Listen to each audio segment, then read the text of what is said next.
Classic Audiobooks presents The Shadow Over Innsmouth by H.P. Lovecraft. Before we continue, don't forget to subscribe. Your support is very important. Chapter 1. During the winter of 1927 to 28, federal government officials made a strange and secret investigation of certain conditions in the ancient Massachusetts seaport of Innsmouth. The public first learned of it in February, when a vast series of raids and arrests occurred, followed by the deliberate burning and dynamiting, under suitable precautions, of an enormous number of crumbling, worm-eaten, and supposedly empty houses along the abandoned waterfront.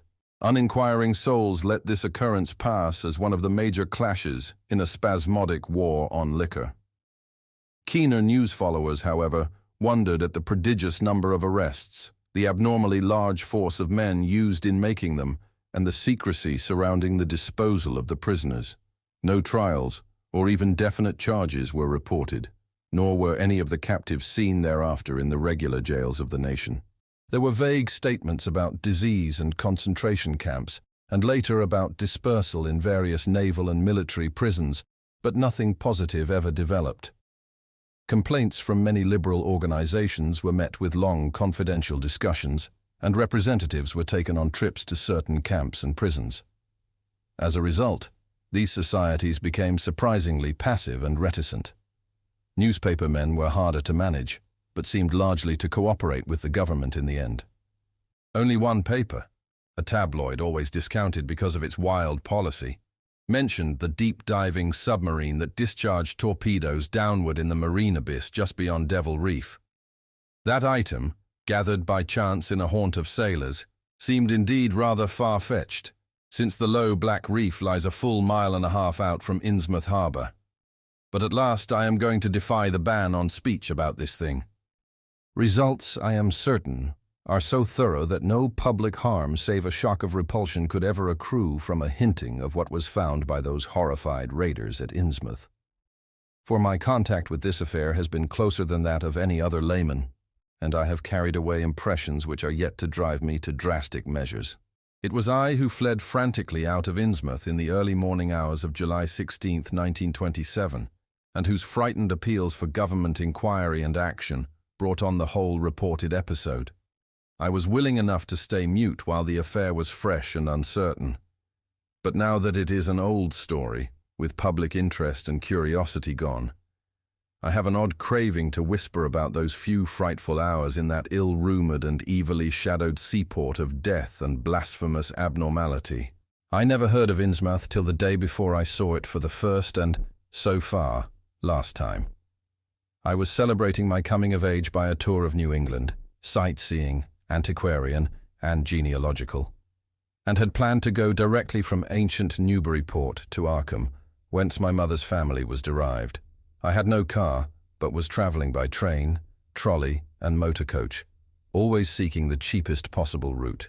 In Newburyport, they told me that the steam train was the thing to take to Arkham, and it was only at the station ticket office, when I demurred at the high fare, that I learned about Innsmouth. The stout, shrewd-faced agent, whose speech showed him to be no local man, seemed sympathetic toward my efforts at economy, and made a suggestion that none of my other informants had offered. "You could take that old bus, I suppose," he said with a certain hesitation. "But it ain't thought much of hereabouts. It goes through Innsmouth. You may have heard about that, and so the people don't like it. Run by an Innsmouth fellow, Joe Sargent, but never gets any custom from here, or Arkham either, I guess. Leaves the square, front of Hammond's drugstore, at 10 a.m. and 7 p.m., unless they've changed lately. Looks like a terrible rattletrap. I've never been on it." That was the first I ever heard of shadowed Innsmouth. Any reference to a town not shown on common maps or listed in recent guidebooks would have interested me, and the agent's old manner of allusion roused something like real curiosity. So I asked the agent to tell me something about it. He was very deliberate, and spoke with an air of feeling slightly superior to what he said. "Innsmouth? Well, it's a queer kind of town down at the mouth of the Manoxet.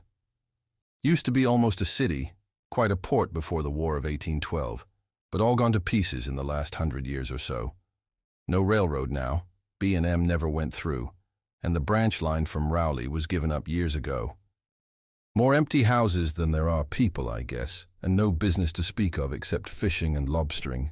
Everybody trades mostly either here or in Arkham or Ipswich. Once they had quite a few mills, but nothing's left now except one gold refinery running on the leanest kind of part-time. That refinery, though, used to be a big thing, and old man Marsh, who owns it, must be richer in Croesus. Queer old duck, though, and sticks mighty close in his home. He's supposed to have developed some skin disease or deformity late in life that makes him keep out of sight. Grandson of Captain Obed Marsh, who founded the business. His mother seems to have been some kind of foreigner, they say a South Sea Islander. So everybody raised Cain when he married an Ipswich girl 50 years ago. They always do that about Innsmouth people, and folks here and hereabouts always try to cover up any Innsmouth blood they have in them. But Marsh's children and grandchildren look just like anybody else so far as I can see. I've had them pointed out to me here, though come to think of it, the elder children don't seem to be around lately. Never saw the old man. And why is everybody so down on Innsmouth? Well, young fellow, you mustn't take too much stock in what people around here say. They're hard to get started, but once they do get started, they never let up. They've been telling things about Innsmouth, whispering 'em mostly, for the last 100 years, I guess, and I gather they're more scared than anything else. Some of the stories would make you laugh, about old Captain Marsh driving bargains with the devil and bringing imps out of hell to live in Innsmouth, or about some kind of devil worship and awful sacrifices in some place near the wharves that people stumbled on around 1845 or thereabouts. But I come from Panton, Vermont, and that kind of story don't go down with me. You ought to hear, though, what some of the old-timers tell about the Black Reef off the coast. Devil Reef, they call it. It's well above water a good part of the time and never much below it, but at that, you could hardly call it an island. The story is that there's a whole legion of devils seen sometimes on that reef, sprawled about or darting in and out of some kind of caves near the top. It's a rugged, uneven thing, a good bit over a mile out, and toward the end of shipping days, sailors used to make big detours just to avoid it. That is, sailors that didn't hail from Innsmouth. One of the things they had against old Captain Marsh was that he was supposed to land on it sometimes at night when the tide was right.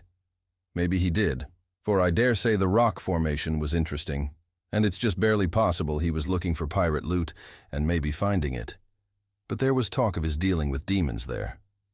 Fact is, I guess on the whole it was really the captain that gave the bad reputation to the reef. That was before the big epidemic of 1846, when over half the folks in Innsmouth was carried off. They never did quite figure out what the trouble was, but it was probably some foreign kind of disease brought from China or somewhere by the shipping. It surely was bad enough. There was riots over it, and all sorts of ghastly doings that I don't believe ever got outside of town, and it left the place in awful shape. Never came back. There can't be more than 300 or 400 people living there now. But the real thing behind the way folks feel is simply race prejudice, and I don't say I'm blaming those that hold it. I hate those Innsmouth folks myself, and I wouldn't care to go to their town. I suppose you know, though I can see you're a Westerner by your talk, what a lot our New England ships used to have to do with queer ports in Africa, Asia, the South Seas, and everywhere else, and what queer kinds of people they sometimes brought back with them. You've probably heard about the Salem man that came home with a Chinese wife, and maybe you know there's still a bunch of Fiji Islanders somewhere around Cape Cod. Well, there must be something like that back of the Innsmouth people. The place always was badly cut off from the rest of the country by marshes and creeks, and we can't be sure about the ins and outs of the matter. But it's pretty clear that old Captain Marsh must have brought home some odd specimens when he had all 3 of his ships in commission back in the 20s and 30s. There certainly is a strange kind of a streak in the Innsmouth folks today. I don't know how to explain it, but it sort of makes you crawl. You'll notice a little in Sargent if you take his bus. Some of them have queer narrow heads with flat noses and bulgy, starey eyes that never seem to shut, and their skin ain't quite right. Rough and scabby, and the sides of their necks are all shriveled or creased up. Get bald, too, very young. The older fellows look the worst. Fact is, I don't believe I've ever seen a very old chap of that kind. Guess they must die of looking in the glass. Animals hate 'em. They used to have lots of horse trouble before autos came in. Nobody can ever keep track of those people, and state school officials and census men have a devil of a time. You can bet that prying strangers ain't welcome around Innsmouth. I've heard personally of more than one business or government man that's disappeared there, and there's loose talk of one who went crazy and is out at Danvers now.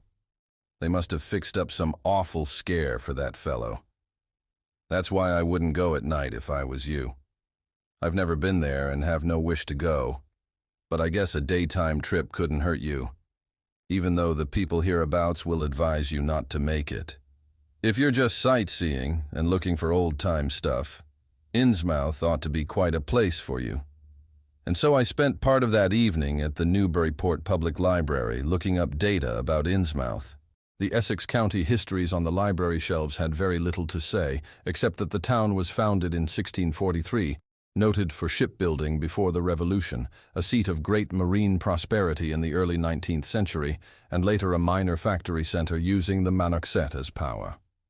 The epidemic and riots of 1846 were very sparsely treated, as if they formed a discredit to the country.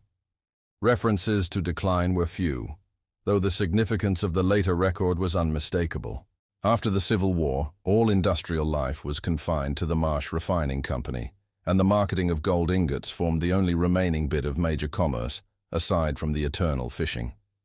Most interesting of all was a glancing reference to the strange jewelry vaguely associated with Innsmouth. It had evidently impressed the whole countryside more than a little, for mention was made of specimens in the Museum of Miskatonic University at Arkham, and in the display room of the Newburyport Historical Society. I resolved to see the local sample, said to be a large, queerly proportioned thing evidently meant for a tiara, if it could possibly be arranged. The librarian gave me a note of introduction to the curator of the society, a Miss Anna Tilton who lived nearby, and after a brief explanation that ancient gentlewoman was kind enough to pilot me into the closed building, since the hour was not outrageously late. The collection was a notable one indeed, but in my present mood I had eyes for nothing but the bizarre object which glistened in a corner cupboard under the electric lights. It took no excessive sensitiveness to beauty to make me literally gasp at the strange, unearthly splendor of the alien, opulent fantasy that rested there on a purple velvet cushion. The longer I looked, the more the thing fascinated me. And in this fascination, there was a curiously disturbing element hardly to be classified or accounted for. I decided that it was the queer, otherworldly quality of the art which made me uneasy. It was as if the workmanship were that of another planet. The patterns all hinted of remote secrets and unimaginable abysses in time and space, and the monotonously aquatic nature of the reliefs became almost sinister. Among these reliefs were fabulous monsters of abhorrent grotesqueness and malignity, wholly primal and awesomely ancestral. At times I fancied that every contour of these blasphemous fish frogs was overflowing with the ultimate quintessence of unknown and inhuman evil. In odd contrast to the tiara's aspect was its brief and prosy history, as related by Miss Tilton. It had been pawned for a ridiculous sum at a shop in State Street in 1873 by a drunken Innsmouth man shortly afterward killed in a brawl. Miss Tilton was inclined to believe that it formed part of some exotic pirate horde discovered by old Captain Obed Marsh. This view was surely not weakened by the insistent offers of purchase at a high price, which the Marshes began to make as soon as they knew of its presence, and which they repeated to this day, despite the Society's unvarying determination not to sell. As the good lady showed me out of the building, she assured me that the rumors of devil worship were partly justified by a peculiar secret cult which had gained force there and engulfed all the Orthodox churches. It was called, she said, the Esoteric Order of Dagon, and was undoubtedly a debased, quasi-pagan thing imported from the East a century before, at a time when Innsmouth fisheries seemed to be going barren. Its persistence among a simple people was quite natural in view of the sudden and permanent return of abundantly fine fishing, and it soon came to be the greatest influence on the town. All this, to the pious Miss Tilton, formed an excellent reason for shunning the ancient town of decay and desolation, but to me it was merely a fresh incentive, and I could scarcely sleep in my small room at the Y as the night wore away. Chapter 2. Shortly before 10, the next morning, I stood with my one small valise in front of Hammond's drugstore in Old Market Square, waiting for the Innsmouth bus. In a few moments, a small motor coach of extreme decrepitude and dirty gray color rattled down State Street, made a turn, and drew up at the curb beside me. I felt immediately that it was the right one, a guess which the half-illegible sign on the windshield, Arkham Innsmouth Noob Port, soon verified. There were only 3 passengers, dark, unkempt men of sullen visage and somewhat youthful cast, and when the vehicle stopped, they clumsily shambled out and began walking up State Street in a silent, almost furtive fashion. The driver also alighted. This, I reflected, must be the Joe Sargent mentioned by the ticket agent, and even before I had noticed any details there spread over me a wave of spontaneous aversion which could be neither checked nor explained. He was a thin, stoop-shouldered man, not much under 6 feet tall, dressed in shabby blue civilian clothes and wearing a frayed gray golf cap. His age was perhaps 35, but the odd, deep creases in the sides of his neck made him seem older when one did not study his dull, expressionless face. He had a narrow head, bulging, watery blue eyes that seemed never to wink, a flat nose, a receding forehead and chin, and singularly undeveloped ears. As he walked toward the bus, I observed his peculiarly shambling gait and saw that his feet were inordinately immense. The more I studied them, the more I wondered how he could buy any shoes to fit them. A certain greasiness about the fellow increased my dislike. He was evidently given to working or lounging around the fish docks, and carried with him much of their characteristic smell. Just what foreign blood was in him, I could not even guess. I was sorry when I saw that there would be no other passengers on the bus. Somehow I did not like the idea of riding alone with this driver. But as the leaving time obviously approached, I conquered my qualms and followed the man aboard, extending him a $1 bill and murmuring the single word, Innsmouth. At length, the decrepit vehicle started with a jerk and rattled noisily past the old brick buildings of State Street amidst a cloud of vapor from the exhaust. The day was warm and sunny, but the landscape of sand, sedge-grass, and stunted shrubbery became more and more desolate as we proceeded. Out the window I could see the blue water and the sandy line of Plum Island, and we presently drew very near the beach as our narrow road veered off from the main highway to Rowley and Ipswich. At last we lost sight of Plum Island and saw the vast expanse of the open Atlantic on our left. Our narrow course began to climb steeply, and I felt a singular sense of disquiet in looking at the lonely crest ahead where the rutted roadway met the sky. It was as if the bus were about to keep on its ascent, leaving the sane earth altogether and merging with the unknown arcana of upper air and cryptical sky. The smell of the sea took on ominous implications, and the silent driver's bent, rigid back and narrow head became more and more hateful. As I looked at him, I saw that the back of his head was almost as hairless as his face, having only a few straggling yellow strands upon a gray, scabrous surface. Then we reached the crest and beheld the outspread valley beyond, where the Manoxet joins the sea just north of the long line of cliffs that culminate in Kingsport Head. All my attention was captured by the nearer panorama just below me.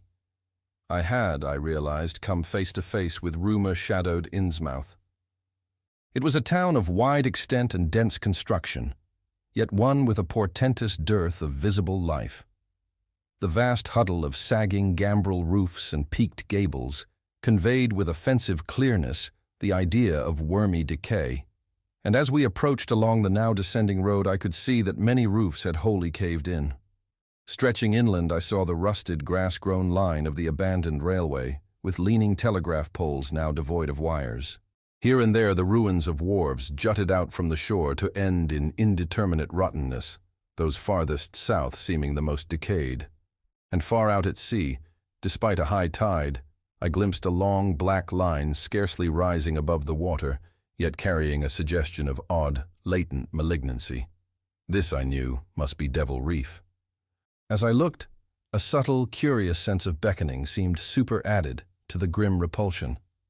And oddly enough, I found this overtone more disturbing than the primary impression.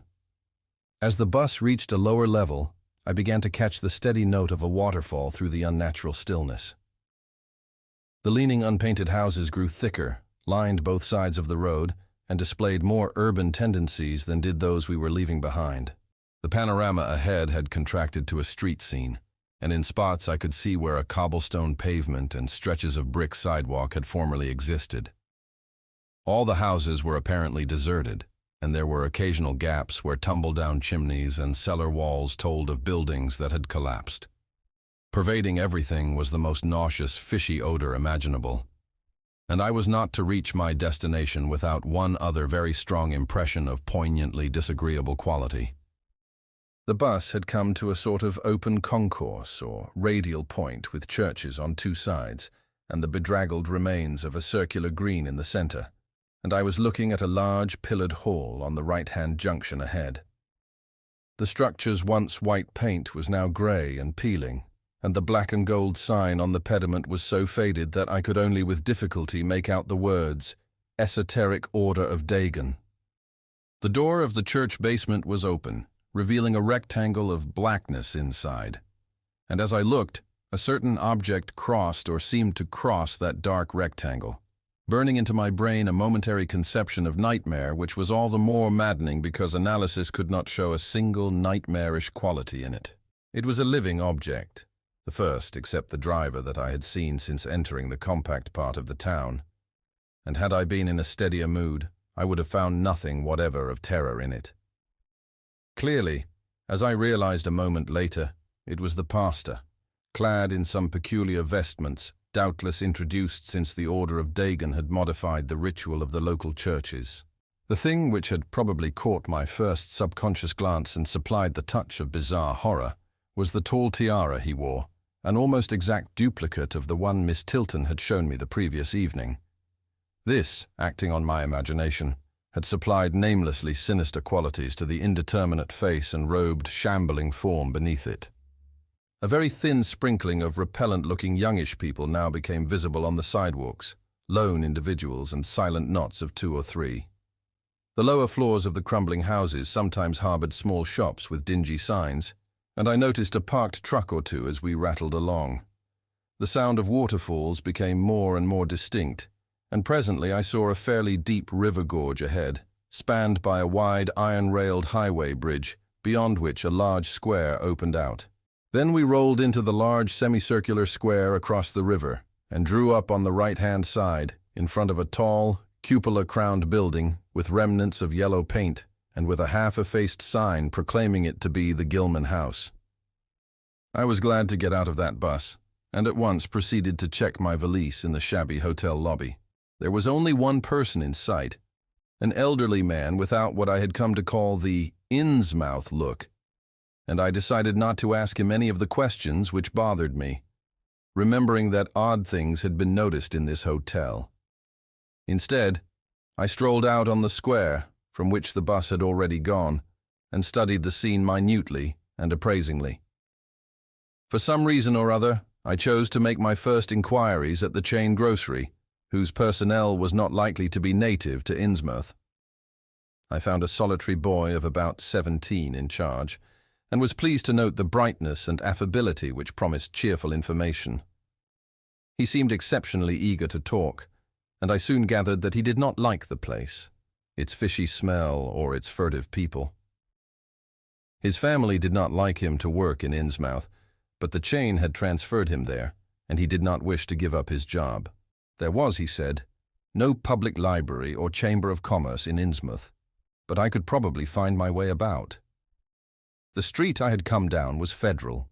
West of that were the fine old residence streets, Broad, Washington, Lafayette, and Adams, and east of it were the shoreward slums.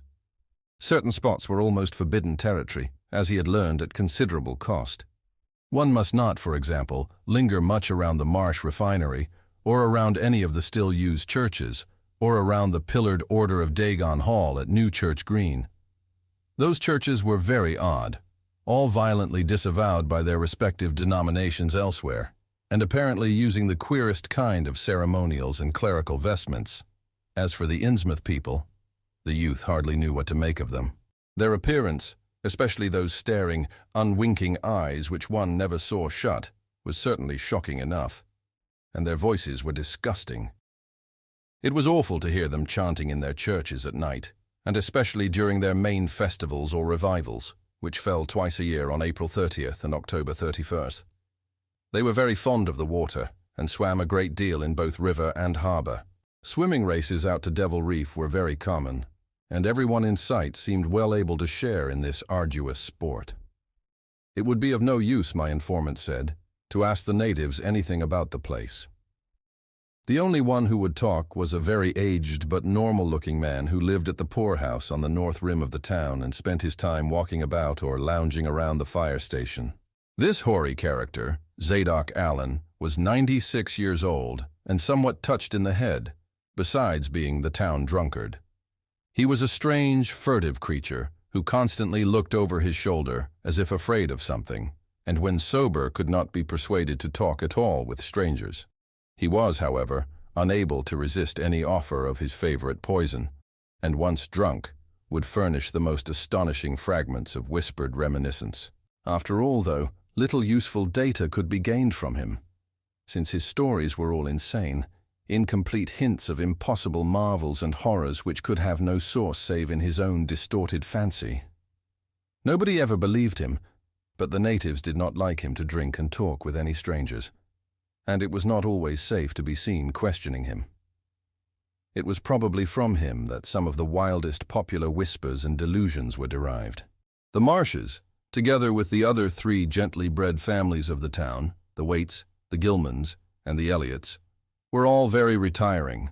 They lived in immense houses along Washington Street, and several were reputed to harbor in concealment certain kinsfolk whose personal aspect forbade public view and whose deaths had been reported and recorded. Warning me that most of the street signs were down, the youth drew for my benefit a rough but ample and painstaking sketch map of the town's salient features. After a moment's study, I felt sure that it would be of great help, and pocketed it with profuse thanks. Thus began my systematic though half-bewildered tour of Innsmouth's narrow, shadow-blighted ways. Crossing the bridge and turning toward the roar of the lower falls, I passed close to the Marsh refinery, which seemed oddly free from the noise of industry. This building stood on the steep river bluff near a bridge and an open confluence of streets which I took to be the earliest civic center, displaced after the revolution by the present town square. Recrossing the gorge on the Main Street Bridge, I struck a region of utter desertion which somehow made me shudder. Collapsing huddles of gambrel roofs formed a jagged and fantastic skyline, above which rose the ghoulish, decapitated steeple of an ancient church. Fish Street was as deserted as Main, though it differed in having many brick and stone warehouses still in excellent shape. Water Street was almost its duplicate, save that there were great seaward gaps where wharves had been. Not a living thing did I see, except for the scattered fishermen on the distant breakwater, and not a sound did I hear save the lapping of the harbour tides and the roar of the falls in the Manuxet. I kept north along Main to Martin, then turning inland, crossing Federal Street safely north of the Green, and entering the decayed patrician neighborhood of Northern Broad, Washington, Lafayette, and Adams Streets. Following Washington Street toward the river, I now faced a zone of former industry and commerce, noting the ruins of a factory ahead, and seeing others, with the traces of an old railway station and covered railway bridge beyond up the gorge on my right. The uncertain bridge now before me was posted with a warning sign, but I took the risk and crossed again to the south bank where traces of life reappeared. Furtive, shambling creatures stared cryptically in my direction, and more normal faces eyed me coldly and curiously. Innsmouth was rapidly becoming intolerable, and I turned down Payne Street toward the square in the hope of getting some vehicle to take me to Arkham before the still distant starting time of that sinister bus. It was then that I saw the tumble-down fire station on my left, and noticed the red-faced, bushy-bearded, watery-eyed old man in nondescript rags, who sat on a bench in front of it, talking with a pair of unkempt but not abnormal-looking firemen. This, of course, must be Zadok Allen, the half-crazed, liquorish nonagenarian whose tales of old Innsmouth and its shadow were so hideous and incredible. Chapter 3. I had been assured that the old man could do nothing but hint at wild, disjointed, and incredible legends, and I had been warned that the natives made it unsafe to be seen talking with him. Yet the thought of this aged witness to the town's decay, with memories going back to the early days of ships and factories, was a lure that no amount of reason could make me resist. Curiosity flared up beyond sense and caution, and in my youthful egotism, I fancied I might be able to sift a nucleus of real history from the confused, extravagant outpouring I would probably extract with the aid of whiskey. A quart bottle of such was easily, though not cheaply, obtained in the rear of a dingy variety store just off the square in Elliott Street. Re-entering the square, I saw that luck was with me, for, shuffling out of Payne Street around the corner of the Gilman house, I glimpsed nothing less than the tall, lean, tattered form of old Zadok Allen himself. In accordance with my plan, I attracted his attention by brandishing my newly purchased bottle, and soon realized that he had begun to shuffle wistfully after me as I turned into Waite Street on my way to the most deserted region I could think of. Before I reached Main Street, I could hear a faint and wheezy, "Hey, mister!" behind me, and I presently allowed the old man to catch up and take copious pulls from the quart bottle. I began putting out feelers as we walked along to Water Street and turned southward amidst the omnipresent desolation and crazily tilted ruins, but found that the aged tongue did not loosen as quickly as I had expected. At length I saw a grass-grown opening toward the sea between crumbling brick walls, with the weedy length of an earthen masonry wharf projecting beyond. Piles of moss-covered stones near the water promised tolerable seats, and the scene was sheltered from all possible view by a ruined warehouse on the north. About 4 hours remained for conversation if I were to catch the 8 o'clock coach for Arkham, and I began to dole out more liquor to the ancient tippler, meanwhile eating my own frugal lunch. In my donations, I was careful not to overshoot the mark, for I did not wish Zadok's vinous garrulousness to pass into a stupor.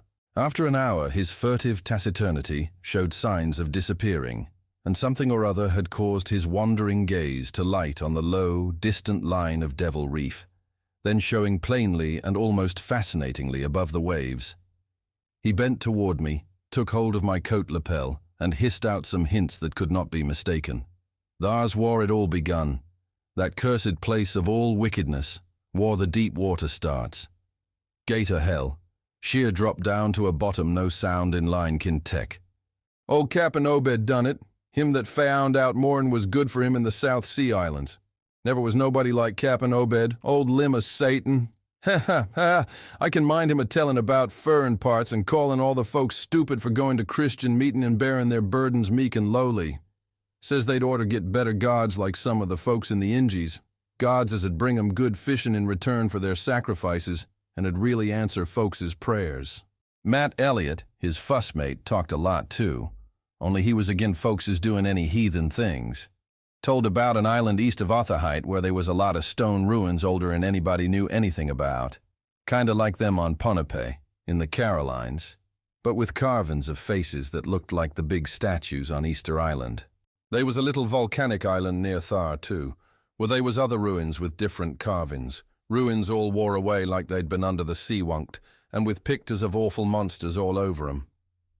Well, Sir Matt, he says the natives around there had all the fish they could catch and sported bracelets and armlets and head rigs made out of a queer kind of gold and covered with pictures of monsters just like the ones carved over the ruins on the little island. Sorter fish like frogs or frog-like fishes that was drawed in all kinds of positions like they was human beings. Nobody could get out of them where they got all the stuff, and all the other natives wondered how they managed to find fish in plenty even when the very next islands had lean pickings. Matt, he got to wondering too, and so did Captain Obed. Obed, he notices, besides, that lots of the handsome young folks 'ud drop out of sight for good from year to year, and that they want many old folk around.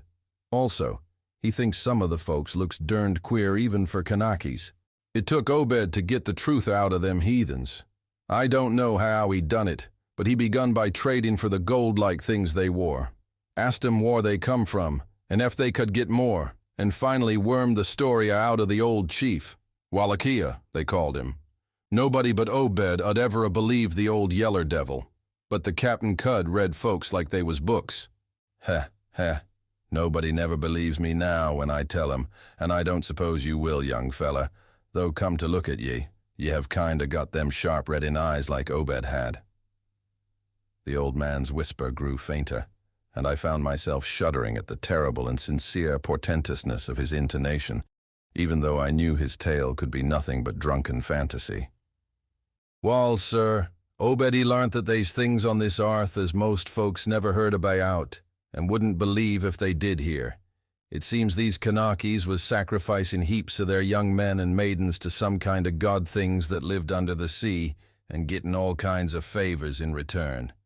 They met the things on the little islet with the queer ruins, and it seems them awful pictures of frogfish monsters was supposed to be pictures of these things.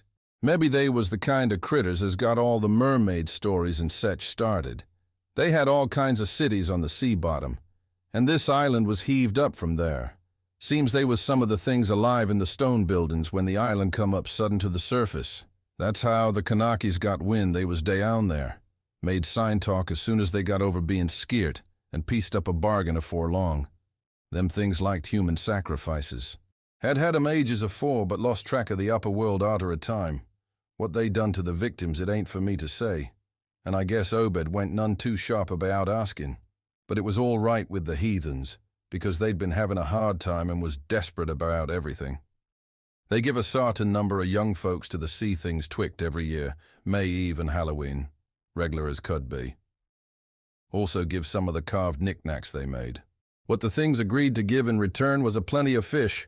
They druv 'em in from all over the sea, and a few gold-like things now and then. When it come to mattin' with them toad-looking fishes, the Kanakis kinda balked. But finally they learnt something as put a new face on the matter. Seems that human folks has got a kind of relation to sech water beasts, that everything alive come out of the water onct, and only needs a little change to go back again. Them things told the Kanakis that if they mixed bloods there'd be children as 'ud look human at fust, but later turn more and more like the things, till finally they'd take to the water and jine the main lot of things down there. And this is the important part, young feller. Them as turned into fish things and went into the water wouldn't never die. Them things never died except they was kilt violent. Wall, sir, it seems by the time Obed knowed them islanders they was all full of fish blood from them deep water things. When they got old and begun to show it, they was kept hid until they felt like taking to the water and quitting the place. Some was more tech than others, and some never did change quite enough to take to the water. But mostly they turned out just the way them things said.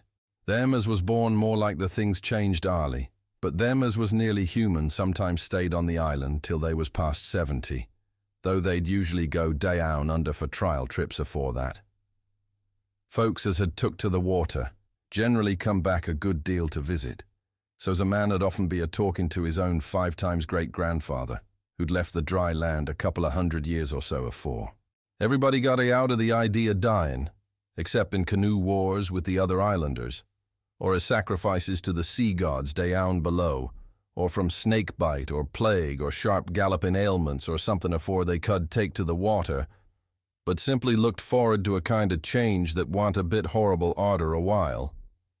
They thought what they'd got was well with all they'd had to give up, and I guess Obed kinda come to think the same hisself when he'd chewed over old Wallacheia's story a bit. Wallachia, though, was one of the few as hadn't got none of the fish blood, being of a royal line that intermarried with royal lines on other islands. Wallachia give him a funny kind of thingamajig made out of lead or something, that he said 'ud bring up the fish things from any place in the water, where they might be a nest of 'em. The idea was to drop it down with the right kind of prayers and sech.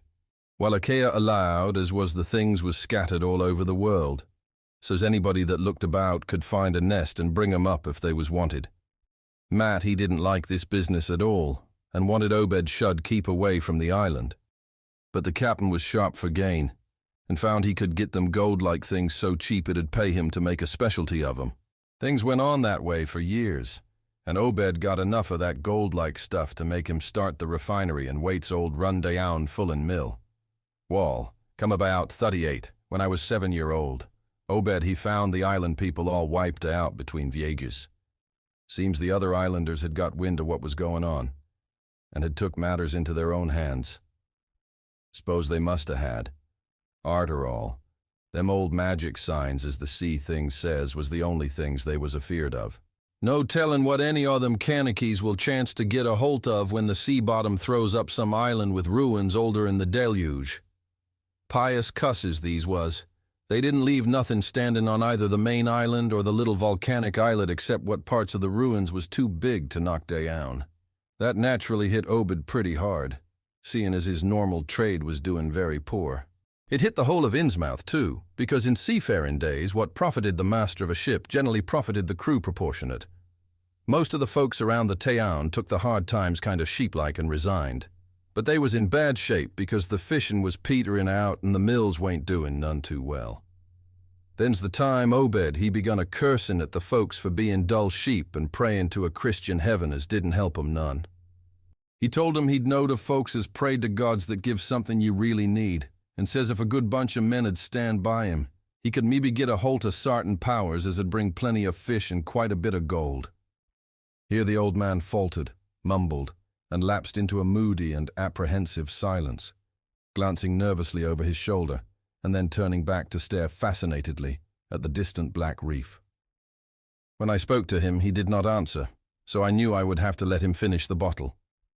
He licked its nose and slipped it into his pocket, then beginning to nod and whisper softly to himself. I bent close to catch any articulate words he might utter, and thought I saw a sardonic smile behind the stained, bushy whiskers. Yes, he was really forming words, and I could grasp a fair proportion of them. Poor Matt. Matt, he allus was agin it. Tried to line up the folks on his side, and had long talks with the preachers. No use. They run the congregational parson out of town, and the Methodist feller quit. Never did see resolved Babcock, the Baptist parson, agin, wrath o' Jehovah. I was a mighty little critter, but I heard what I heard and seen what I seen. Dagon and Ashtoreth, Belial and Beelzebub, golden calf and the idols of Canaan and the Philistines, Babylonish abominations, mean, maney, Tekel, a parson. He stopped again, and from the look in his watery blue eyes I feared he was close to a stupor after all. But when I gently shook his shoulder, he turned on me with astonishing alertness and snapped out some more obscure phrases. Don't believe me, hey? Heh heh heh. Then just tell me, young feller, why Captain Obed and 20-odd other folks used to row out to Devil Reef in the dead of night and chant things so loud you could hear 'em all over town when the wind was right? Tell me that, hey? And tell me why Obed was allus dropping heavy things down into the deep water t'other side of the reef where the bottom shoots down like a cliff lower'n ye can sound. Tell me what he done with that funny-shaped lead thingamajiggers. Wallachia give him, hey boy? The watery blue eyes were almost savage and maniacal now, and the dirty white beard bristled electrically. Old Zadok probably saw me shrink back, for he began to cackle evilly. Hey, hey, hey, hey! Beginning to see, hey? How about the night I took my pa's ship's glass up to a cupola and seed the reef a-bristling thick with shapes that dove off quick soon's the moon riz? Obed and the folks was in a dory, but them shapes dove off the far side into the deep water and never come up. How'd you like to be a little shaver alone up in a cupola a-watching shapes as wa'n't human shapes? Hey, heh, heh, heh, heh. The old man was getting hysterical, and I began to shiver with a nameless alarm. He laid a gnarled claw on my shoulder, and it seemed to me that its shaking was not altogether that of mirth. Suppose one night you seed something heavy heaved off an Obed's dory beyond the reef, and then larned next day a young feller was missing from home. Hey? Did anybody ever see hide or hair of Hiram Gilman again? Did they? And Nick Pierce, and Llewellyn Waite, and Adoniram Southwick, and Henry Garrison? Hey? Heh heh. Well, sir, that was the time Obed begun to get on his feet again. Folks see his 3 darters a-wearing gold-like things as nobody'd never see on 'em afore, and smoke started comin' out of the reefenry chimbly.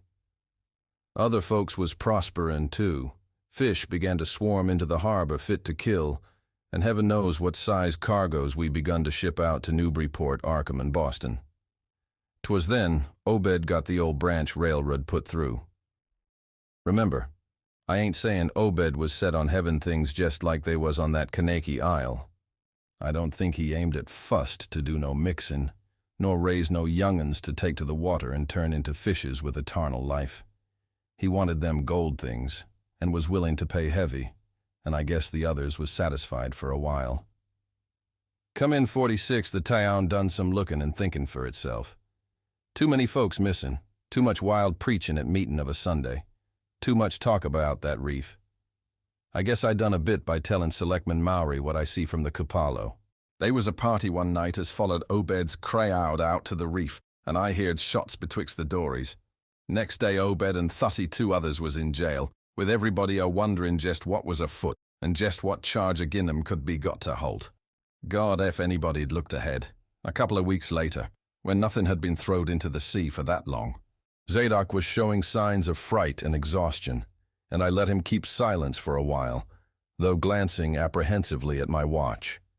The tide had turned and was coming in now, and the sound of the waves seemed to arouse him. That awful night, I seed 'em. I was up in the Cupalo, hordes of 'em, swarms of 'em, all over the reef and swimming up the harbor into the Manuxet. God, what happened in the streets of Innsmouth that night?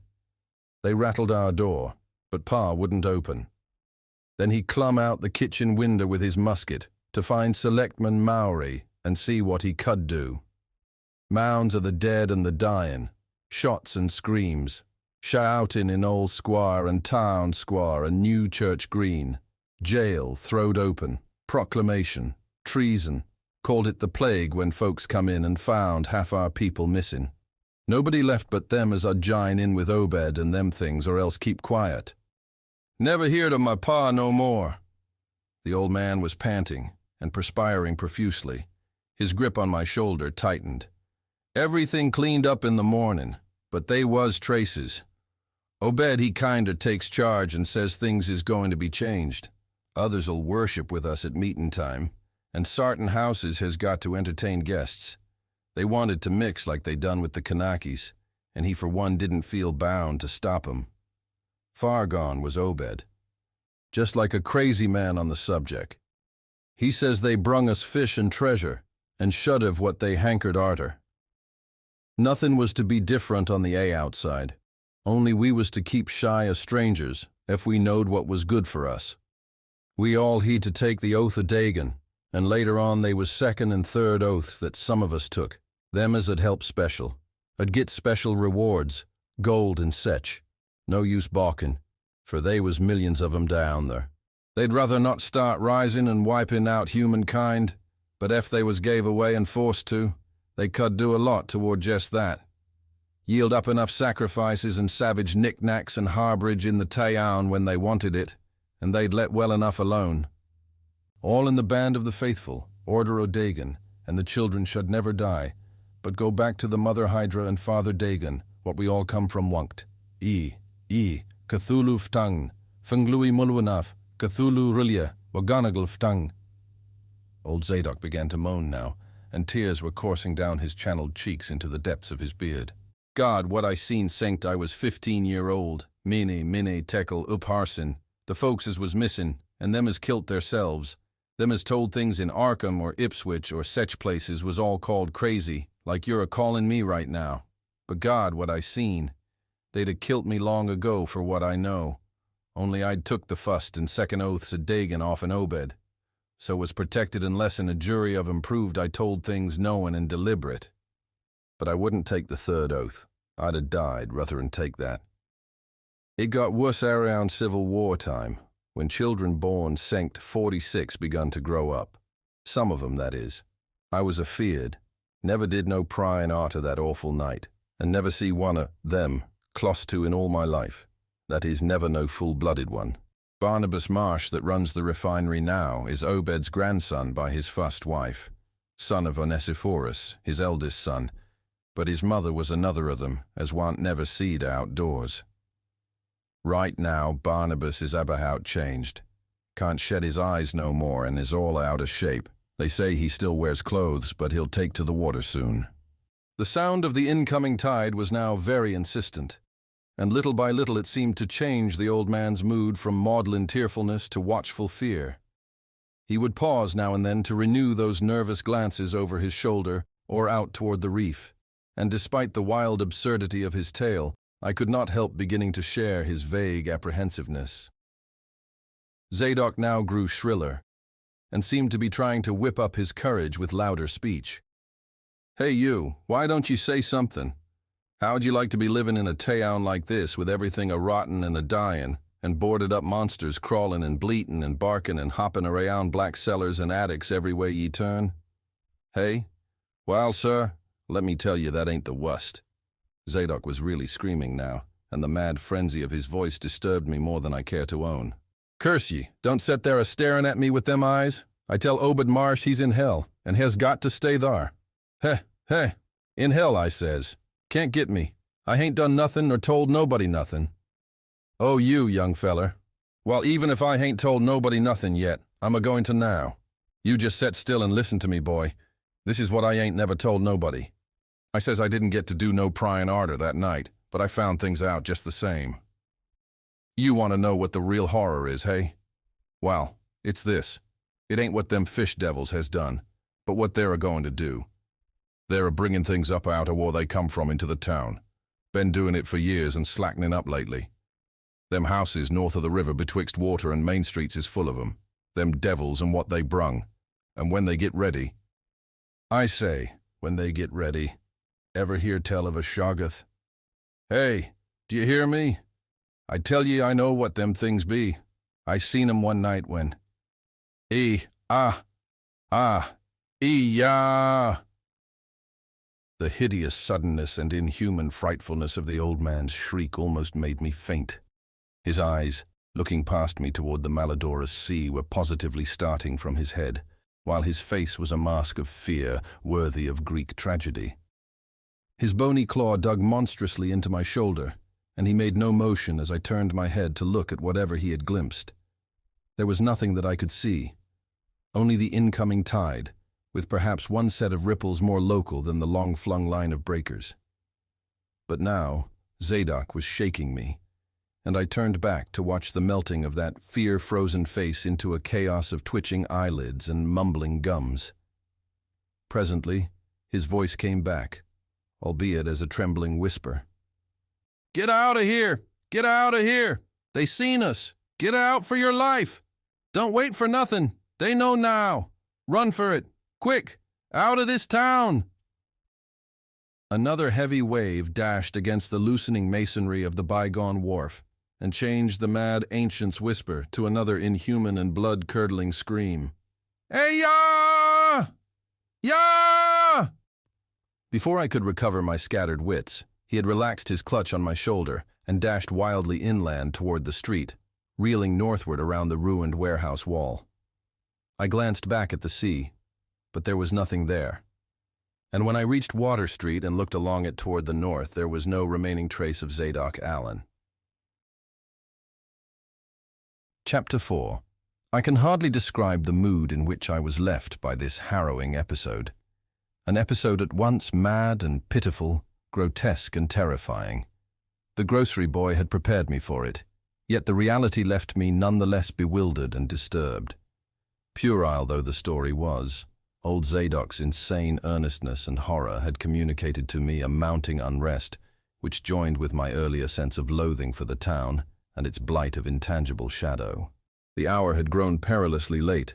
My watch said 7:15, and the Arkham bus left town square at 8, so I tried to give my thoughts as neutral and practical a cast as possible.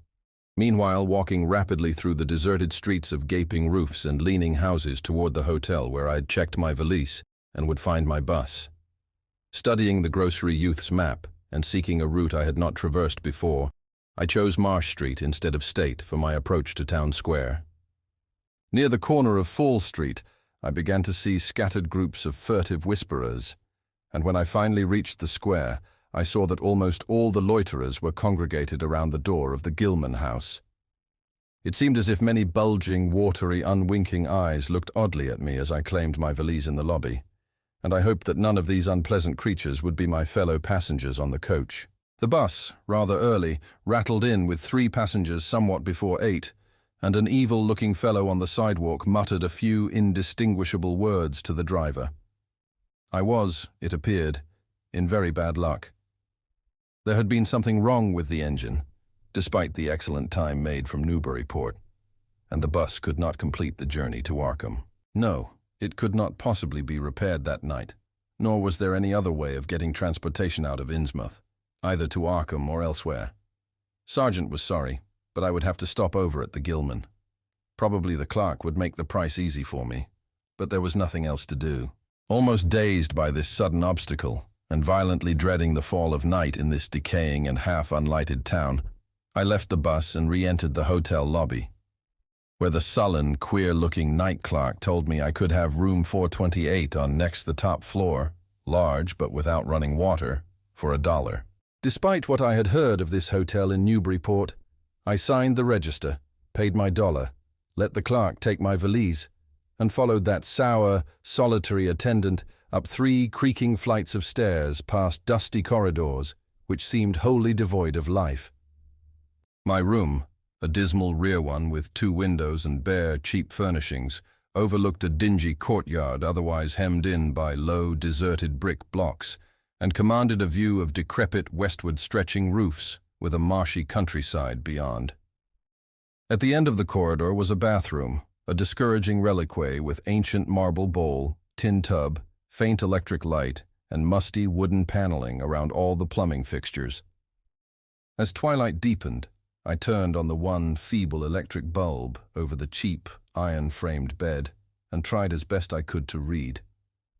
I felt it advisable to keep my mind wholesomely occupied, for it would not do to brood over the abnormalities of this ancient, blight-shadowed town while I was still within its borders. The insane yarn I had heard from the aged drunkard did not promise very pleasant dreams, and I felt I must keep the image of his wild, watery eyes as far as possible from my imagination. Another thing that disturbed me was the absence of a bolt on the door of my room. One had been there, as marks clearly showed, but there were signs of recent removal. No doubt it had become out of order, like so many other things in this decrepit edifice. In my nervousness, I looked around and discovered a bolt on the clothes press which seemed to be of the same size, judging from the marks, as the one formerly on the door. To gain a partial relief from the general tension, I busied myself by transferring this hardware to the vacant place with the aid of a handy 3-in-1 device, including a screwdriver, which I kept on my keyring. The bolt fitted perfectly, and I was somewhat relieved when I knew that I could shoot it firmly upon retiring. There were adequate bolts on the 2 lateral doors to connecting rooms, and these I proceeded to fasten. I did not undress, but decided to read till I was sleepy, and then lie down with only my coat, collar, and shoes off. Taking a pocket flashlight from my valise, I placed it in my trousers, so that I could read my watch if I woke up later in the dark. Drowsiness, however, did not come. And when I stopped to analyze my thoughts, I found to my disquiet that I was really unconsciously listening for something which I dreaded but could not name. At length, feeling a fatigue which had nothing of drowsiness in it, I bolted the newly outfitted hall door, turned off the light, and threw myself down on the hard, uneven bed, coat, collar, shoes, and all. In the darkness, every faint noise of the night seemed magnified, and a flood of doubly unpleasant thoughts swept over me. I was sorry I had put out the light, yet was too tired to rise and turn it on again. Then, after a long, dreary interval, and prefaced by a fresh creaking of stairs and corridor, there came that soft, damnably unmistakable sound, which seemed like a malign fulfillment of all my apprehensions. Without the least shadow of a doubt, the lock on my hall door was being tried, cautiously, furtively, tentatively, with a key. The change in the menace from vague premonition to immediate reality was a profound shock, and fell upon me with the force of a genuine blow. It never once occurred to me that the fumbling might be a mere mistake. Malign purpose was all I could think of, and I kept deathly quiet, awaiting the would-be intruder's next move. After a time, the cautious rattling ceased, and I heard the room to the north entered with a passkey. Then the lock of the connecting door to my room was softly tried. The bolt held, of course, and I heard the floor creak as the prowler left the room. After a moment there came another soft rattling, and I knew that the room to the south of me was being entered. Again a furtive trying of a bolted connecting door, and again a receding creaking. This time the creaking went along the hall and down the stairs, so I knew that the prowler had realized the bolted condition of my doors and was giving up his attempt for a time. The one thing to do was to get out of that hotel alive as quickly as I could, and through some channel other than the front stairs and lobby. Rising softly and throwing my flashlight on the switch, I sought to light the bulb over my bed in order to choose and pocket some belongings for a swift, valiseless flight. Nothing, however, happened, and I saw that the power had been cut off. So, filling my pockets with the flashlight's aid, I put on my hat and tiptoed to the windows to consider chances of descent. Despite the state's safety regulations, there was no fire escape on this side of the hotel, and I saw that my windows commanded only a sheer 3-story drop to the cobbled courtyard. On the right and left, however, some ancient brick business blocks abutted on the hotel, their slant roofs coming up to a reasonable jumping distance from my 4th-story level. To reach either of these lines of buildings, I would have to be in a room 2 doors from my own, in one case on the north and in the other case on the south, and my mind instantly set to work, calculating what chances I had of making the transfer. First, I reinforced my own outer door by pushing the bureau against it, little by little, in order to make a minimum of sound. Then, gathering from the grocery boy's map that the best route out of town was southward, I glanced first at the connecting door on the south side of the room. It was designed to open in my direction, hence I saw, after drawing the bolt and finding other fastenings in place, it was not a favorable one for forcing. Accordingly, abandoning it as a route, I cautiously moved the bedstead against it to hamper any attack which might be made on it later from the next room. The door on the north was hung to open away from me, and this, though a test proved it to be locked or bolted from the other side, I knew must be my route. If I could gain the roofs of the buildings in Payne Street and descend successfully to the ground level, I might perhaps dart through the courtyard and the adjacent or opposite buildings to Washington or Bates, or else emerge in Payne and edge around southward into Washington.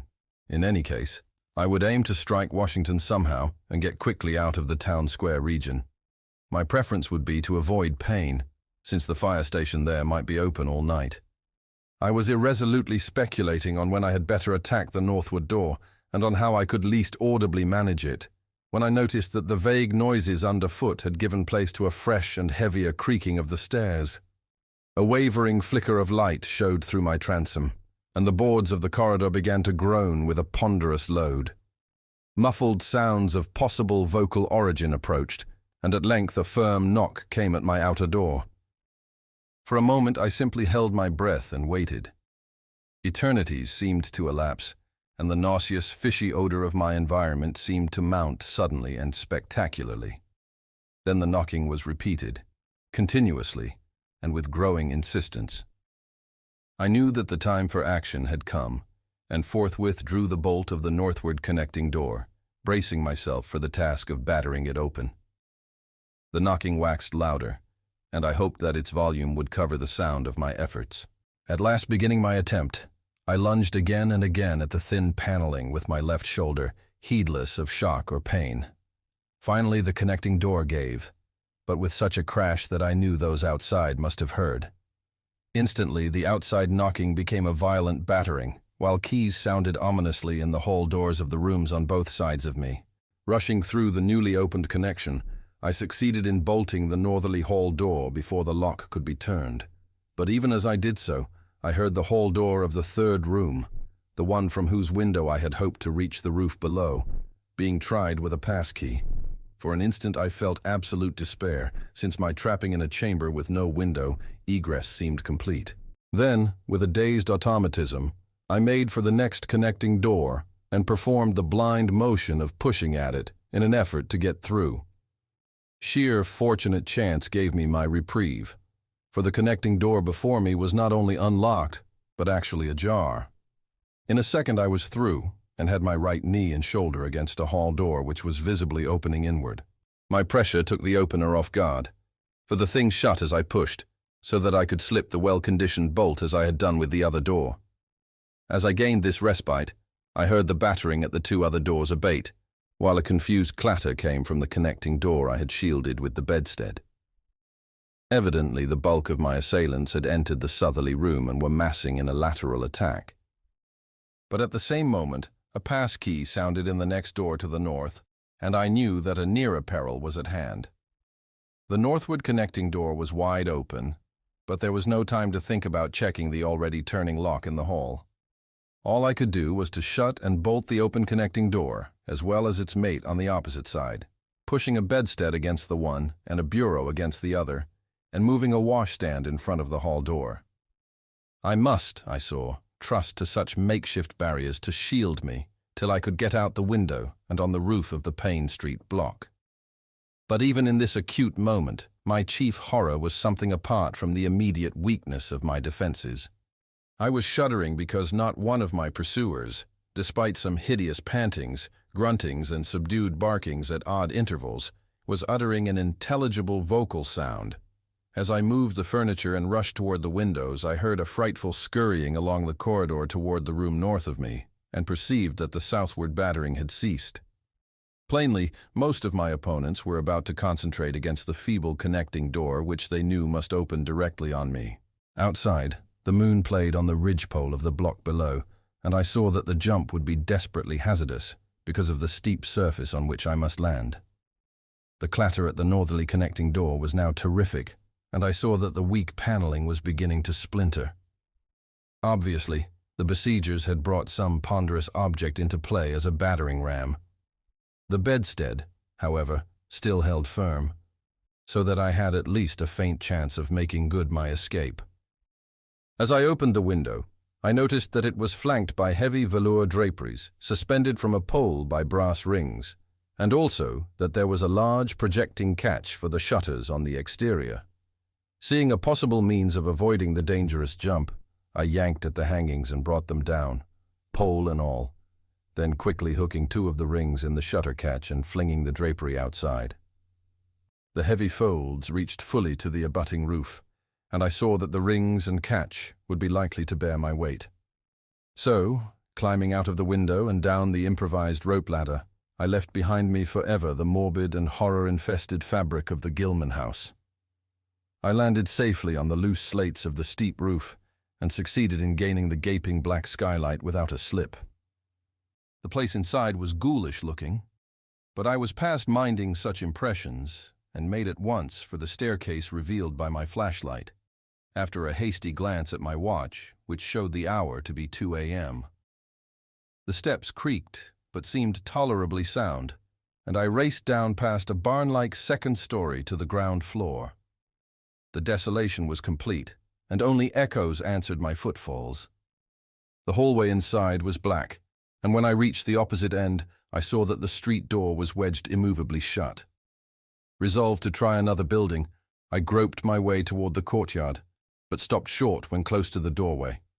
For out of an opened door in the Gilman house, a large crowd of doubtful shapes was pouring, lanterns bobbing in the darkness, and horrible croaking voices exchanging low cries in what was certainly not English.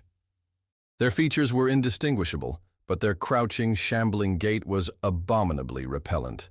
And worst of all, I perceived that one figure was strangely robed and unmistakably surmounted by a tall tiara of a design altogether too familiar. Again groping toward the street, I opened a door off the hall and came upon an empty room with closely shuttered but sashless windows.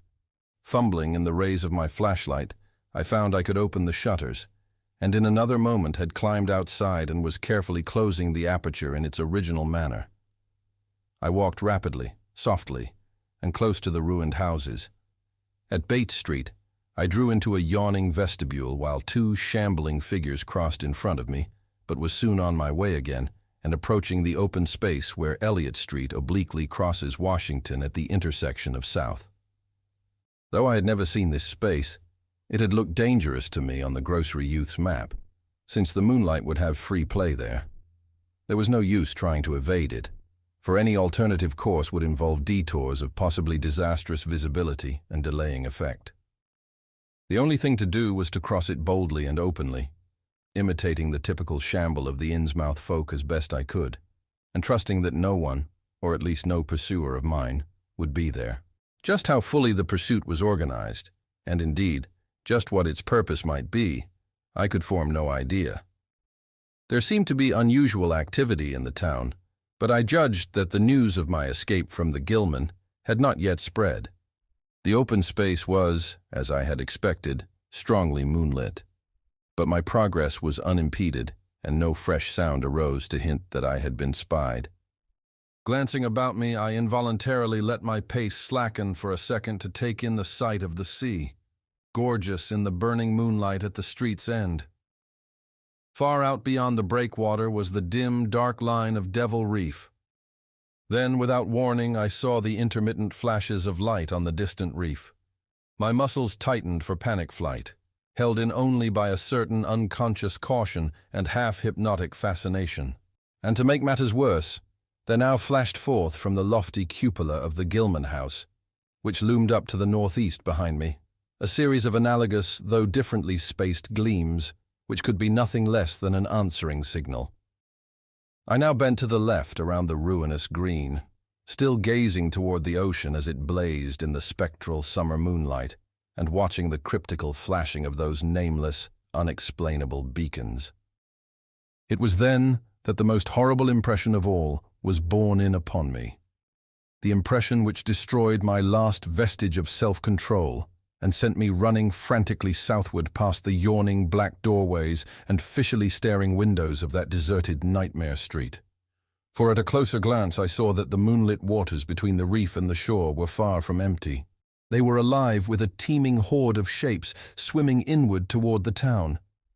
My frantic running ceased before I had covered a block, for at my left I began to hear something like the hue and cry of organized pursuit.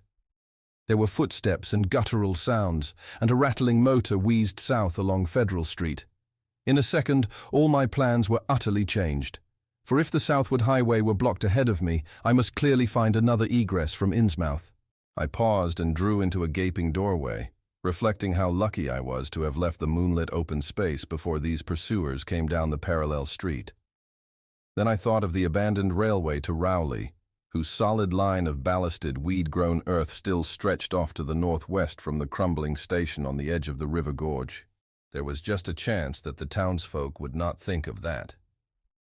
Drawing inside the hall of my deserted shelter, I once more consulted the grocery boy's map with the aid of the flashlight.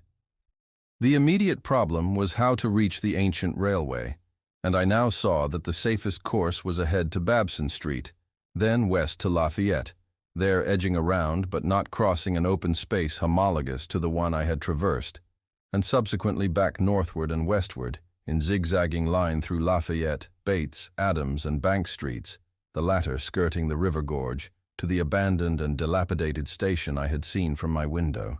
My reason for going ahead to Babson was that I wished neither to recross the earlier open space nor to begin my westward course along a cross street as broad as south. I crossed the street to the right-hand side in order to edge around into Babson as inconspicuously as possible. In Babson Street, I clung as closely as possible to the sagging, uneven buildings, twice pausing in a doorway as the noises behind me momentarily increased. The open space ahead shone wide and desolate under the moon, but my route would not force me to cross it. During my second pause, I began to detect a fresh distribution of the vague sounds, and upon looking cautiously out from cover, beheld a motorcar darting across the open space, bound outward along Elliott Street. As I watched, choked by a sudden rise in the fishy odor after a short abatement, I saw a band of uncouth, crouching shapes loping and shambling in the same direction, and knew that this must be the party guarding the Ipswich Road, since that highway forms an extension of Elliott Street. Two of the figures I glimpsed were in voluminous robes, and one wore a peaked diadem which glistened whitely in the moonlight. The gait of this figure was so odd that it sent a chill through me, for it seemed to me the creature was almost hopping. When the last of the band was out of sight, I resumed my progress, darting around the corner into Lafayette Street and crossing Elliott very hurriedly, lest stragglers of the party be still advancing along that thoroughfare. I did hear some croaking and clattering sounds far off toward Town Square. but accomplished the passage without disaster. My greatest dread was in recrossing broad and moonlit South Street with its seaward view, and I had to nerve myself for the ordeal. Someone might easily be looking, and possible Elliott Street stragglers could not fail to glimpse me from either of 2 points. At the last moment, I decided I had better slacken my trot and make the crossing as before, in the shambling gait of an average Innsmouth native. I had not quite crossed the street when I heard a muttering band advancing along Washington from the north. As they reached the broad open space where I had had my first disquieting glimpse of the moonlit water, I could see them plainly only a block away, and was horrified by the bestial abnormality of their faces and the dog-like subhumanness of their crouching gait. One man moved in a positively simian way, with long arms frequently touching the ground, while another figure, robed and tiara'd, seemed to progress in an almost hopping fashion. I judged this party to be the one I had seen in the Gilman's courtyard, the one, therefore, most closely on my trail. As some of the figures turned to look in my direction, I was transfixed with fright, yet managed to preserve the casual, shambling gait I had assumed. To this day, I do not know whether they saw me or not. If they did, my stratagem must have deceived them, for they passed on across the moonlit space without varying their course. Meanwhile, croaking and jabbering in some hateful guttural patois I could not identify. Once more in shadow, I resumed my former dog trot past the leaning and decrepit houses that stared blankly into the night. Having crossed to the western sidewalk, I rounded the nearest corner into Bates Street, where I kept close to the buildings on the southern side. At last I saw the ancient arcaded station, or what was left of it, and made directly for the tracks that started from its farther end. The rails were rusty but mainly intact, and not more than half the ties had rotted away. Walking or running on such a surface was very difficult, but I did my best, and on the whole made very fair time. For some distance the line kept on along the gorge's brink, but at length I reached the long covered bridge where it crossed the chasm at a dizzy height. The condition of this bridge would determine my next step. If humanly possible, I would use it.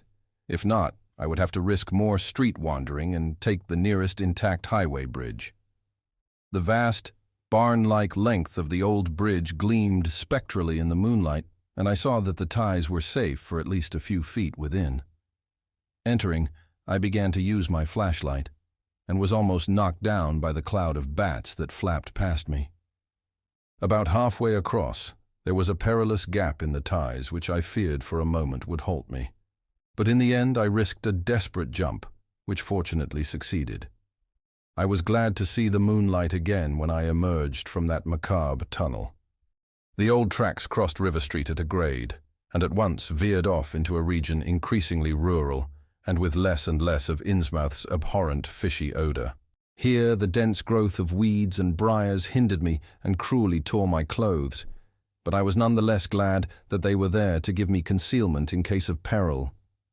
I knew that much of my route must be visible from the Rowley Road. The marshy region began very shortly, with the single track on a low, grassy embankment. Then came a sort of island of higher ground, where the line passed through a shallow open cut choked with bushes and brambles. I was very glad of this partial shelter, since at this point the Rowley Road was uncomfortably near, according to my window view. Just before entering the cut, I glanced behind me, but saw no pursuer. The ancient spires and roofs of decaying Innsmouth gleamed lovely and ethereal in the magic yellow moonlight, and I thought of how they must have looked in the old days before the shadow fell. Then, as my gaze circled inland from the town, something less tranquil arrested my notice and held me immobile for a second. What I saw, or fancied I saw, was a disturbing suggestion of undulant motion far to the south, a suggestion which made me conclude that a very large horde must be pouring out of the city along the level Ipswich Road. The distance was great, and I could distinguish nothing in detail, but I did not at all like the look of that moving column. All sorts of unpleasant conjectures crossed my mind. I thought of those very extreme Innsmouth types said to be hidden in crumbling, centuried warrens near the waterfront.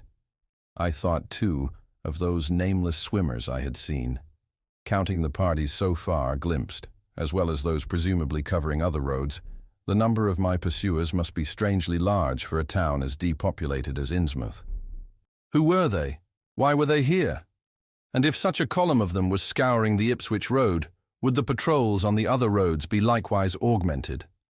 I had entered the brush-grown cut and was struggling along at a very slow pace when that damnable fishy odor again waxed dominant. There were sounds, too, a kind of wholesale colossal flopping or pattering, which somehow called up images of the most detestable sort. And then both stench and sounds grew stronger, so that I paused shivering and grateful for the cut's protection. It was here, I recalled, that the Rowley Road drew so close to the old railway before crossing westward and diverging. Something was coming along that road, and I must lie low till its passage and vanishment in the distance. Crouched in the bushes of that sandy cleft, I felt reasonably safe, even though I knew the searchers would have to cross the track in front of me not much more than 100 yards away. I would be able to see them, but they could not, except by a malign miracle, see me. All at once I began dreading to look at them as they passed. I saw the close moonlit space where they would surge by, and had curious thoughts about the irredeemable pollution of that space. They would perhaps be the worst of all Innsmouth types, something one would not care to remember. The stench waxed overpowering, and the noises swelled to a bestial babble of croaking, baying, and barking, without the least suggestion of human speech. Were these indeed the voices of my pursuers? That flopping or pattering was monstrous. I could not look upon the degenerate creatures responsible for it. I would keep my eyes shut till the sounds receded toward the west. The horde was very close now, the air foul with their hoarse snarlings, and the ground almost shaking with their alien-rhythmed footfalls.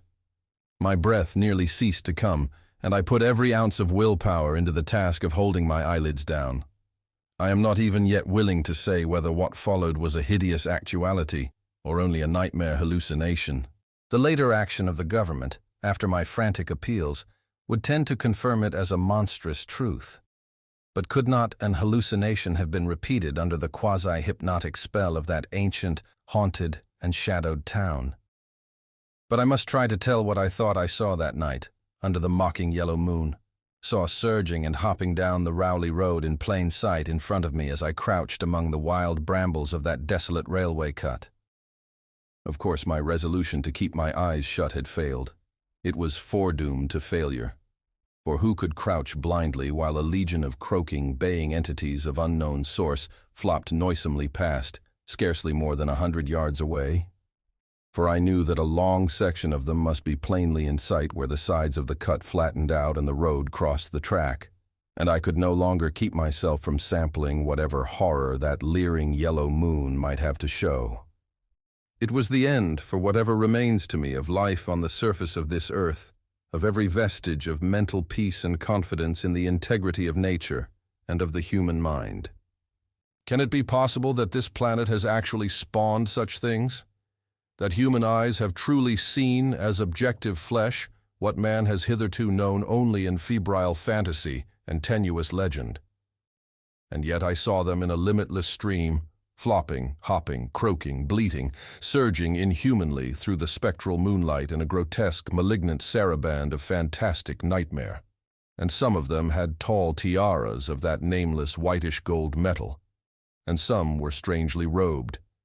And one who led the way was clad in a ghoulishly humped black coat and striped trousers, and had a man's felt hat perched on the shapeless thing that answered for a head. I think their predominant color was a grayish-green, though they had white bellies. They were mostly shiny and slippery, but the ridges of their backs were scaly. Their forms vaguely suggested the anthropoid, while their heads were the heads of fish, with prodigious bulging eyes that never closed. At the sides of their necks were palpitating gills, and their long paws were webbed. They hopped irregularly, sometimes on 2 legs and sometimes on 4. I was somehow glad that they had no more than 4 limbs. Their croaking, baying voices, clearly used for articulate speech, held all the dark shades of expression which their staring faces lacked. But for all of their monstrousness, they were not unfamiliar to me. I knew too well what they must be, for was not the memory of that evil tiara at Newburyport still fresh? They were the blasphemous fish frogs of the nameless design, living and horrible, and as I saw them I knew also of what that humped, tiara'd priest in the black church basement had so fearsomely reminded me. Their number was past guessing. It seemed to me that there were limitless swarms of them, and certainly my momentary glimpse could have shown only the least fraction. In another instant everything was blotted out by a merciful fit of fainting, the first I had ever had. Chapter 5. It was a gentle daylight rain that awaked me from my stupor in the brush-grown railway cut, and when I staggered out to the roadway ahead, I saw no trace of any prints in the fresh mud. Innsmouth's ruined roofs and toppling steeples loomed up grayly toward the southeast, but not a living creature did I spy in all the desolate salt marshes around. My watch was still going, and told me that the hour was past noon. The reality of what I had been through was highly uncertain in my mind, but I felt that something hideous lay in the background. I must get away from evil-shadowed Innsmouth, and accordingly, I began to test my cramped, wearied powers of locomotion. Despite weakness, hunger, horror, and bewilderment, I found myself after a time able to walk, so started slowly along the muddy road to Rowley. Before evening I was in the village, getting a meal and providing myself with presentable clothes. I caught the night train to Arkham, and the next day talked long and earnestly with government officials there, a process I later repeated in Boston. With the main result of these colloquies, the public is now familiar, and I wish, for normality's sake, there were nothing more to tell. Perhaps it is madness that is overtaking me, yet perhaps a greater horror, or a greater marvel, is reaching out. I dared not look for that piece of strange jewelry said to be in the Miskatonic University Museum. I did, however, improve my stay in Arkham by collecting some genealogical notes I had long wished to possess. Very rough and hasty data, it is true, but capable of good use later on, when I might have time to collate and codify them. The curator of the Historical Society there, Mr. E.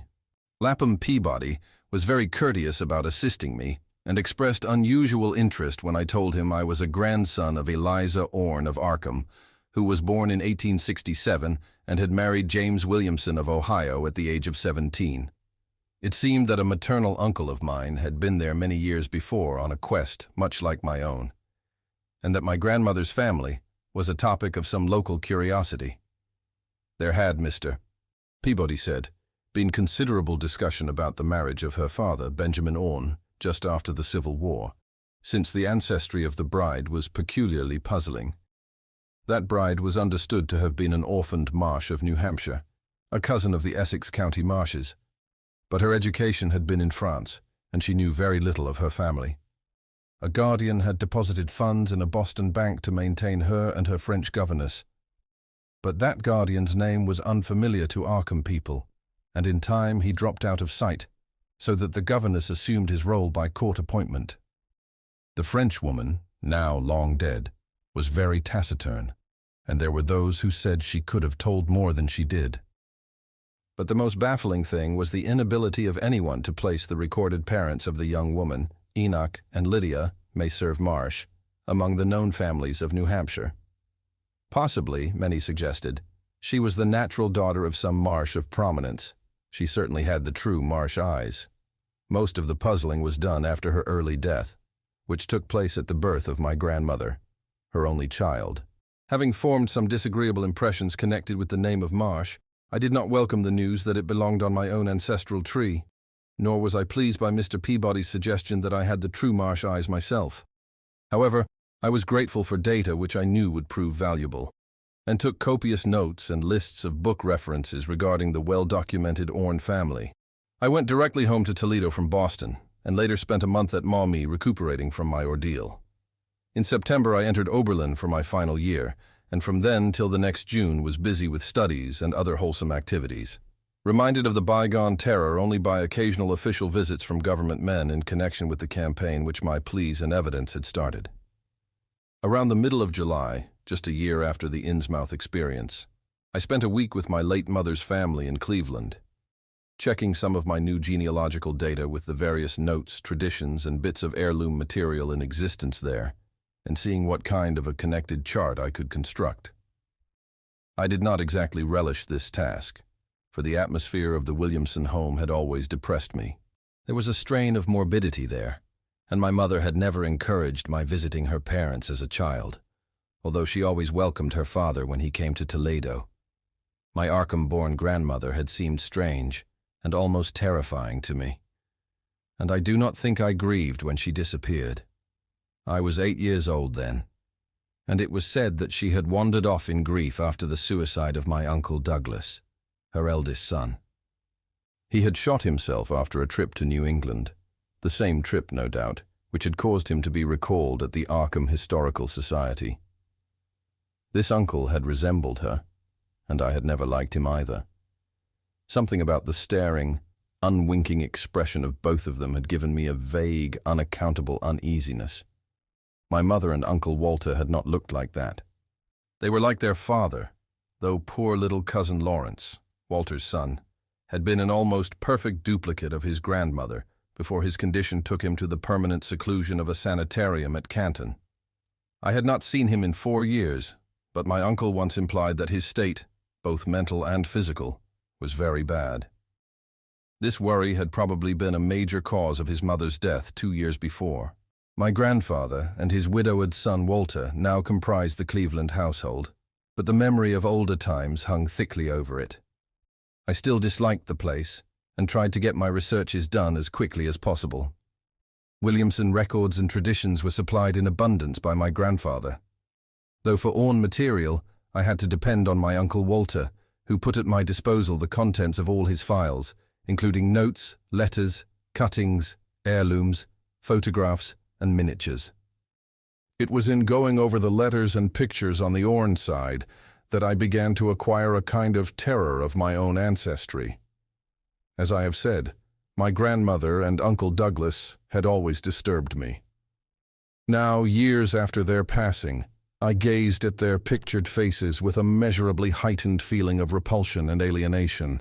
I could not at first understand the change, but gradually a horrible sort of comparison began to obtrude itself on my unconscious mind, despite the steady refusal of my consciousness to admit even the least suspicion of it.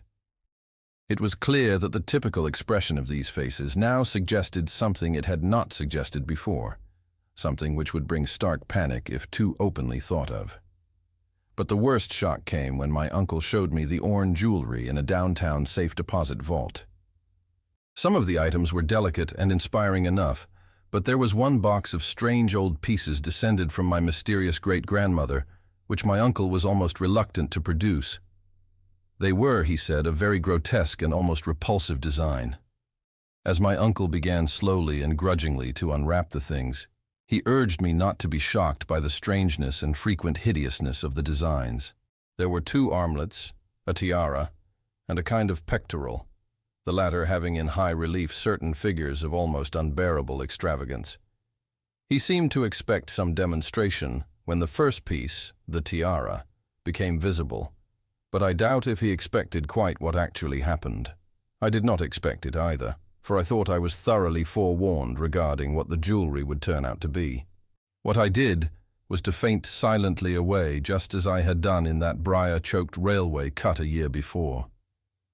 From that day on, my life has been a nightmare of brooding and apprehension, nor do I know how much is hideous truth and how much madness.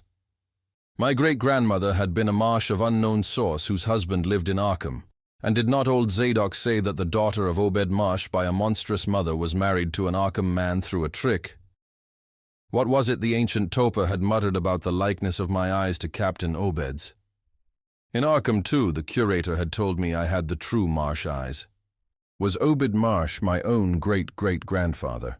Who, or what, then, was my great-great-grandmother? But perhaps this was all madness. Those whitish gold ornaments might easily have been bought from some Innsmouth sailor by the father of my great-grandmother, whoever he was. And that look in the staring-eyed faces of my grandmother and self-slain uncle might be sheer fancy, bolstered up by the Innsmouth shadow which had so darkly colored my imagination. But why had my uncle killed himself after an ancestral quest in New England? For more than 2 years, I fought off these reflections with partial success.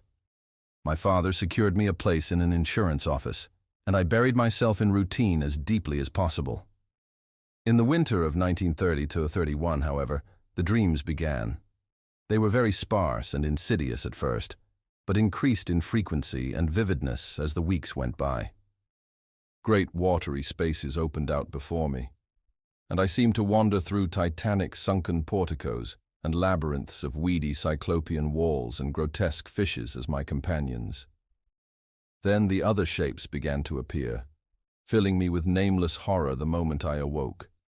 But during the dreams they did not horrify me at all. I was one with them, wearing their unhuman trappings, treading their aqueous ways, and praying monstrously at their evil sea-bottom temples. There was much more than I could remember, but even what I did remember each morning would be enough to stamp me as a madman or a genius, if ever I dared write it down. Some frightful influence, I felt, was seeking gradually to drag me out of the sane world of wholesome life into unnameable abysses of blackness and alienage. And the process told heavily on me.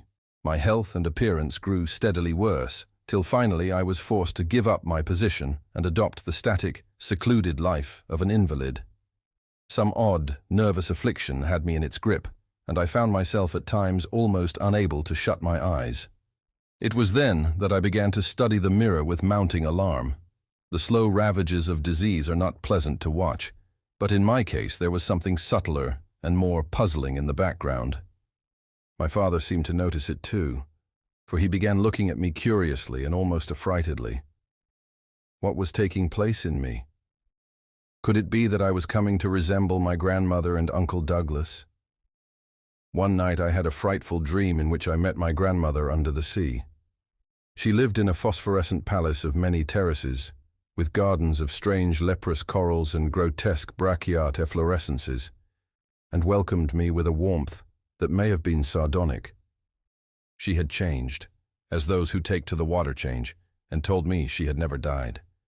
Instead, she had gone to a spot her dead son had learned about, and had leaped to a realm whose wonders, destined for him as well, he had spurned with a smoking pistol.